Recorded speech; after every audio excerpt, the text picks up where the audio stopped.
Do you want to maximize your success with NCUA? Join Mark Treichel as he shares with you the insider's view on passing your exam with flying colors.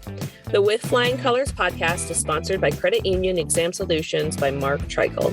If you would like to work directly with the Credit Union Exam Solutions team and receive support to optimize your results with NCUA so you save time and money, visit us at marktreichel.com to find out more.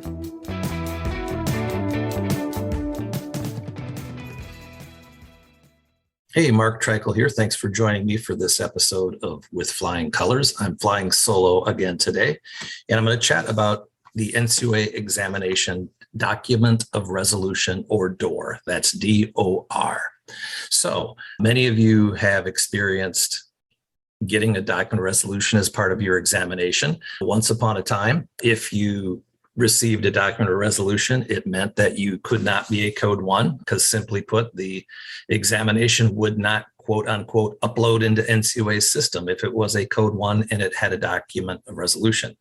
That ended at least back in 2013.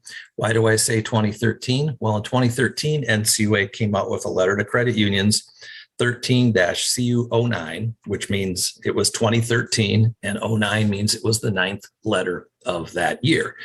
That letter to credit unions is called the Examination Report Modernization, and it established the National Supervision Policy Manual, and it laid out changes to NCUA's examination report. Specifically, it puts a grid in the letter, and it talks about, under the old format prior to 2013, the document of resolution, it summarized it as examiners document agreed upon corrective actions plans in the document of resolution. Under the new document format, which has since changed, but I'll get into that, examiners will document and provide detailed support for problems meeting the DOR definition outlined in the NSPM, or National Supervision Policy Manual, and corresponding corrective actions.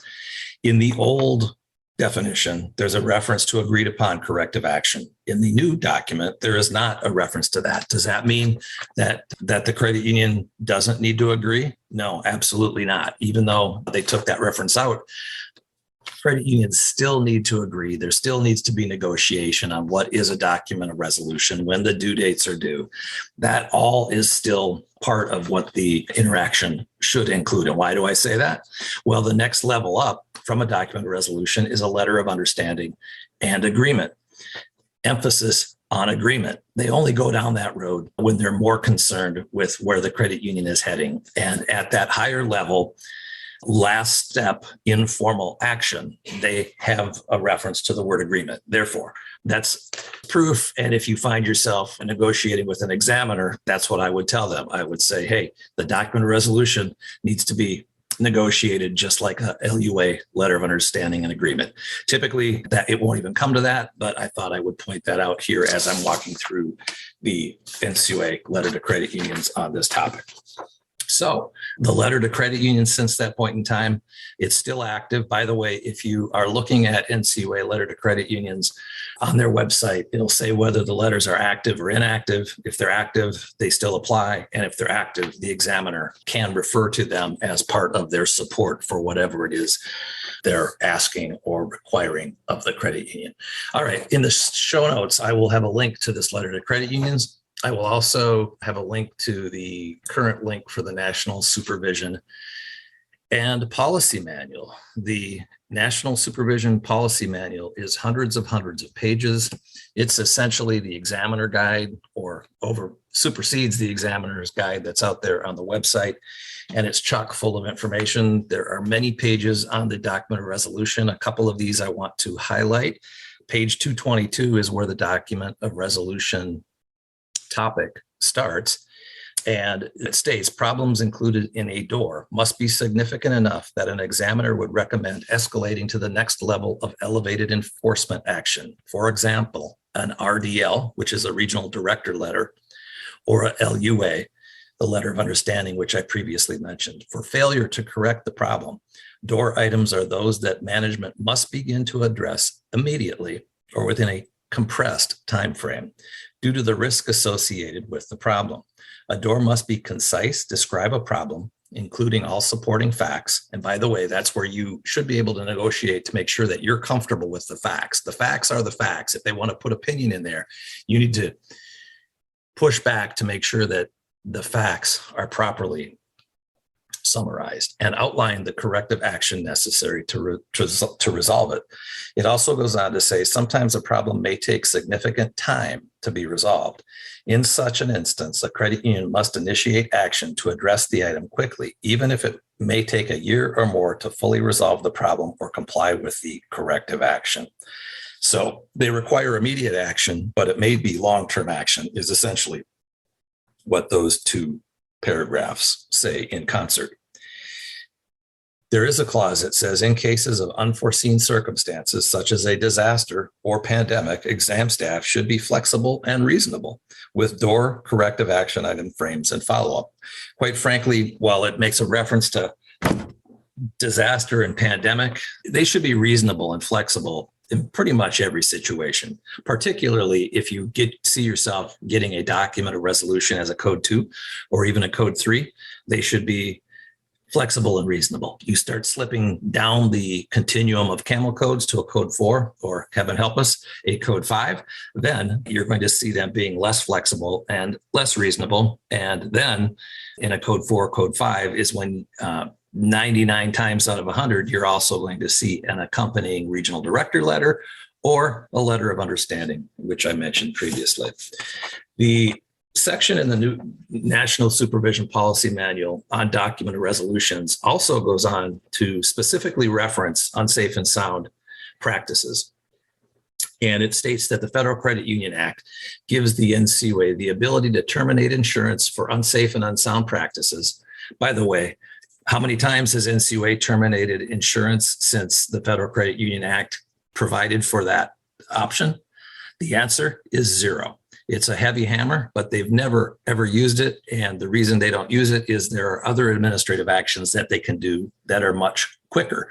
And if there is an unsafe and unsound practice that's going to cost the insurance fund money, NCUA wants to move quickly so that it can mitigate those losses. And quite frankly, the due process, if you will, on the termination of insurance is far too elongated for it to be really an effective tool. So while they threaten it, in all reality is a veiled threat. They're not going to do that. They're going to conserve, or they're going to take a cease and desist order or something along those lines. And by the way, there's only roughly on average about 3 conservatorships in the country every year. So that's rare. And not only is termination of insurance rare, it's never actually gone to fruition and never occurred. Anyway, I digress. Well, it goes on to state, while a DOR may not lead to termination of insurance, that's correct, it won't, and it never has. The Act implies that credit unions must operate in a safe and sound manner as a condition of insurance. Section 741.3 of NCUA's regulation also requires credit unions to operate in a safe and sound manner as a condition of insurance. So this is on page 222 of the National Supervision Policy Manual. I did a blog on safe and unsound. I'll probably do a separate podcast on that. But one of the key words here, one of the operative words in that paragraph is that where is it here? That the Act implies that credit unions must operate in a safe and sound manner. It's not all that clear that it says that, but NCUA's position is that their legal opinions and their general counsel indicates that that's the case. And that's again covered in that's a whole nother topic on safe and sound. But what's the key point on a document resolution? NCUA is going to cite to a regulation. They may cite to a guidance that's come out from FFIEC. They are going to cite NCUA letter to credit unions. And if they can't fit the issue that they're dealing with you on into any of those categories, they're going to cite safety and soundness. And it's this paragraph that references the Federal Credit Union Act, implying that credit unions must operate in a safe and sound manner as their hook, if you will, that allows them to take that position on safety and soundness. So what happens if you find yourself getting a document of resolution? Well, you need to negotiate it. You need to be comfortable with it. As one of my clients has said, every time I act with NCUA, I have to decide if I'm going to go along to get along. Sometimes you may find yourself not necessarily believing there's an issue, but you realize that in order to make NCUA comfortable that you will agree to take some actions. And more often than not, an examiner is very reasonable in this regard and will only raise something to the level of a document resolution if it truly actually needs to be there. Now, in that regard, the NSPM on page 226 goes into some specifics and gives some color, some really good color on what should or shouldn't be in a document resolution. And I'm going to recite some of this because it's that important and that clear. And if you find yourself in the middle of an examination and you find yourself wondering what should be in a document resolution, well, it's on page 226, and here's what it says. Under content criteria, it says problems requiring immediate attention that examiners will address in a document of resolution include systemic, recurrent, or willfully negligent compliance violations. By the way, I'm not sure how anybody really comes up with willfully, right? Because really, how do they know what your intent is?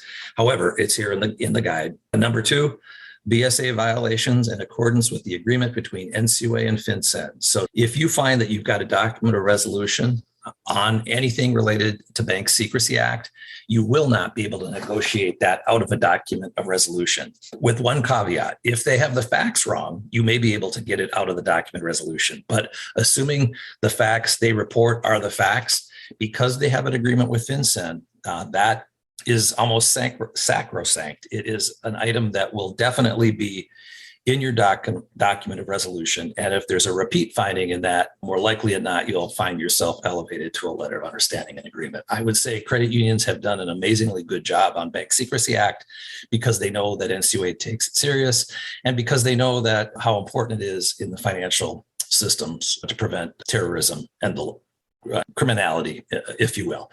Number 3, unsafe or unsound practices that reasonably threaten a credit union's stability. So that's where the unsafe and unsound discussion comes in. Now, if you find yourself with a finding that cites unsafe and unsound, you need to look at the words that reasonably threaten a credit union's stability. If I was trying to negotiate myself with NCUA and I wanted something to not be in a document of resolution and I wanted it to be in an examiner finding, that might be my point of emphasis. That does it really threaten the credit union stability? If not, it probably can be moved to an examiner finding, which is always where you'd want something to be as opposed to a document resolution.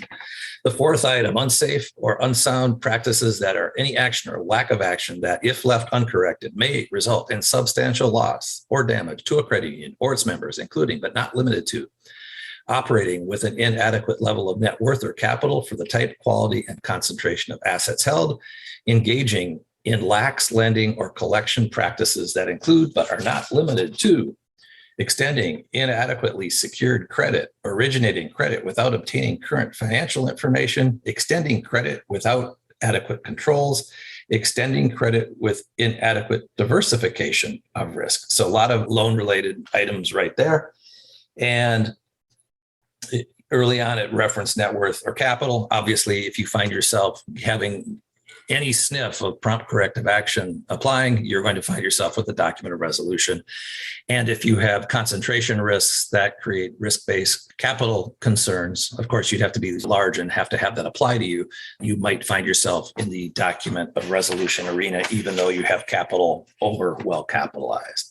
It goes on, operating without adequate liquidity, operating without adequate internal controls, failure to keep accurate books and records. This includes an accounting and control structure that does not provide for accurate, full, and fair disclosure of financial statements, which may lead to or mask severe financial problems. All right, failure to keep accurate books and records. If you have accounting problems, NCUA, I would say, has a zero tolerance to accounting problems. This is right up there with Bank Secrecy Act as far as the seriousness of how NCUA will treat problems.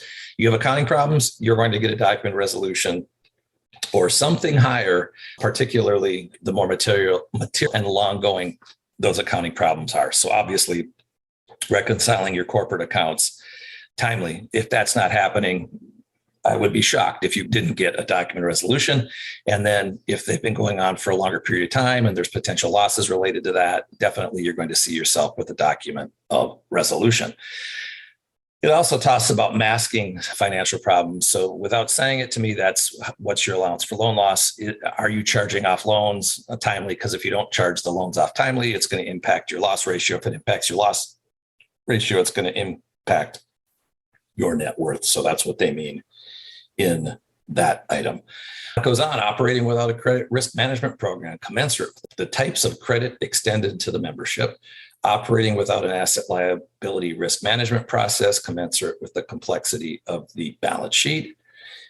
And finally, inadequate corporate governance, which becomes more and more of an issue in credit union examinations every year. The corporate governance side of things, the bigger you get, the more they push that. In particular, if you're assigned to the Office of National Examination and Supervision, becomes an even more important piece of the examination. And I suspect that that will continue to trickle down. In some of my previous episodes, I've talked to the fact that Todd Harper has said things like, in his view, he believes they need a large credit union program within the regions. I suspect that will continue to trickle down to lower and lower levels, requiring more and more corporate governance and board reporting to the board to make sure that the governance is being handled as NCUA would feel appropriate. So when determining whether a problem qualifies as a DOR, examiners will consider the following. If left unresolved, could the violation or problem cause the credit union serious financial or operational damage? Does the problem result in fundamental non-compliance with laws and or regulations? Typically speaking, oftentimes NCUA's examiners will say, well, it's a violation of a regulation, therefore it needs to be a document of resolution. When they say that, they're referring to this portion of the examiner guide, or the National Supervision Policy Manual. And that's their hook, again, for saying that a regulation violation should be in a document of resolution. Although I have seen some more seasoned examiners being willing to put that in an examiner finding. Is the problem something that would need to be escalated to the next level of enforcement action if unresolved? Now, earlier on, that was a key tenet and one of the only tenets of what should be a document of resolution, that if you didn't comply, that the next step would be a letter of understanding. That's something that was a litmus test, if you will, on whether or not something should rise to the level of a document of resolution. If it doesn't, that means it's not that material. And if it's not that material, does it really need to be in a document of resolution? Is the problem a result of management's inability or unwillingness to properly identify, measure, monitor, and control risk? So, that's a catch-all that can fit just about anything. And is the problem widespread throughout the credit union? So what could that mean? Lack of corporate governance could be something that's widespread, not having corporate governance over ALCO, not having corporate governance over lending, not having corporate governance over liquidity, for example. All those things, if it's a widespread problem, it's going to get elevated to a document of resolution, or if they believe it's a widespread problem. All right, document of resolution. If you find yourself in discussions where you're having this for the first time or the second time or the third time, remember, you can negotiate with NCUA. They should be willing to make sure that A, the facts are right, and that B, that what they are proposing makes sense, because sometimes I've seen, and this could particularly happen in information system type situations, they throw everything but the kitchen sink, saying you need to mitigate and remove every risk. And that's not the reality. At some point in time, cost comes into play. How much money needs to be spent to resolve a problem just to satisfy NCUA? You need to make sure that you and your board are comfortable with those requirements. And if they're saying you need to do 45 things on information systems to make sure that nothing ever possibly ever could ever go wrong, that's not accurate. You need to assess which of those make sense to mitigate your risks. Of course, you need to comply with regulations. And by the way, NCUA has at their board meeting coming up in a couple of days, they have an item on reporting of hacks and different things that happen to you, what's going to happen that's going to bring NCUA closer to what's going on with FDIC and what's being asked by the Biden administration. I'll have a separate podcast potentially. Anyway, back to document of resolution, a little bit of a tangent there. You need to be comfortable with what it is that they're telling you need to do and you need to spend. Now, that doesn't mean you can just say, no, I'm not going to do that because I can't afford it. However, at some point in time, you could be throwing good money after bad. All right. Well, I'm going to be doing more of these individual examination topic podcasts coming up. So if you find yourself having questions about document resolutions, feel free to reach out. The intro and the outro of the podcast will give you a little bit of information relative to that. I hope you are having a great summer, and I appreciate you listening and giving me your time here today. And I hope you will listen to future episodes of With Flying Colors. Have a great day.